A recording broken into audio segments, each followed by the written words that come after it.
পানী মাৰি চাইকেলৰ ওপৰত কি কৰি আছ? আৰে অৰ্জুন, তই কি বুজি পাবি? মই টাইটানিক চিনেমাৰ হিৰো। য'তে পানী মই পানীৰ মাজতেই থাকোঁ। বুজিছ?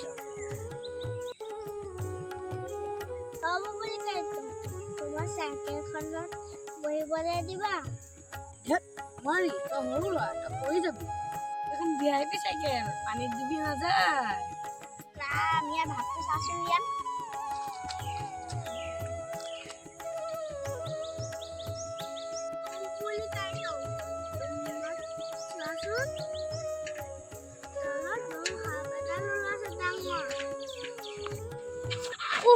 মৰিলো।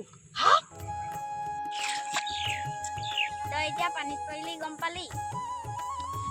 টাইটানিক চিনেমাৰ হিৰো। কৈছিলো মই হাত নাই নহয় ইয়াত। এতিয়া মই চাইকেলত বহো দেই। তই ইয়াত 5 বছৰীয়া নহয়, 500 বছৰীয়া।